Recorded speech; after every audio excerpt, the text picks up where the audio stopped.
শুভ সন্ধ্যা। শ্রবণমঙ্গলম। আমরা শ্রীমদ্ ভগবদ গীতার 3য় অধ্যায়ে এসে পৌঁছে গেছি। অর্জুন শ্রীকৃষ্ণকে বললেন যে, হে কেশব, যদি তোমার মতে কর্ম থেকে ভক্তি বিষয়িনী বুদ্ধি বেশি ভালো বা শ্রেয়তর হয়, তাহলে এই ঘোর যুদ্ধে আমাকে কেন প্রবৃত্ত করছে? আমার বুদ্ধি বিভ্রান্ত, তাই আমাকে নিশ্চিতভাবে বলুন, আমার সবচেয়ে কোনটা বেশি করা উচিত?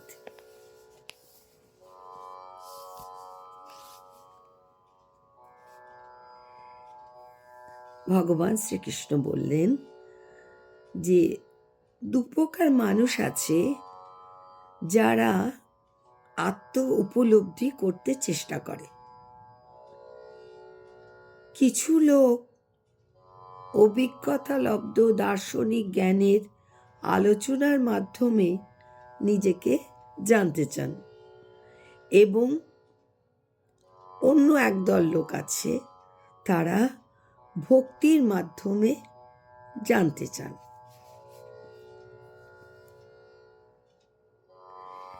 তুমি যদি কর্ম না করো, তাহলেও তুমি কর্মফল থেকে মুক্ত হতে পারবে না।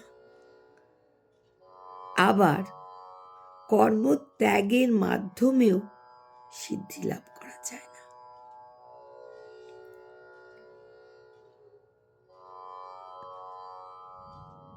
ভগবান বললেন যে, কর্ম না করে কেউ ক্ষণকালও থাকতে পারে না।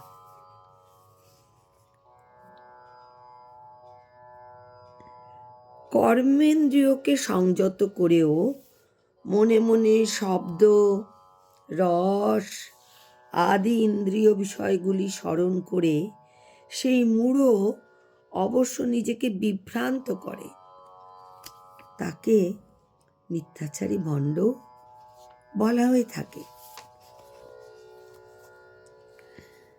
হে অর্জুন, যিনি মনের দ্বারা ইন্দ্রিয়গুলোকে সংযত করে অনাসক্তভাবে কর্মযোগের অনুষ্ঠান করেন, তিনি পূর্বোক্ত মিথ্যাচারী থেকে অনেক গুণে শ্রেষ্ঠ।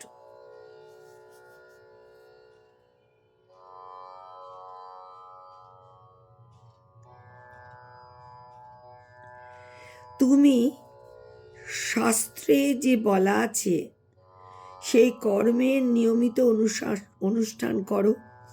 কর্মত্যাগ থেকে কর্মের অনুষ্ঠানই শ্রেয়, কেননা কর্মরহিত কেউ দেহযাত্রা নির্বাহ করতে পারে না। তাহলে কিভাবে কর্মটা করব? বিষ্ণুর প্রীতি সম্পাদন করার জন্যই কর্ম করা উচিত, না হলে এই জড় কর্মই জগতে বন্ধনের কারণ হবে।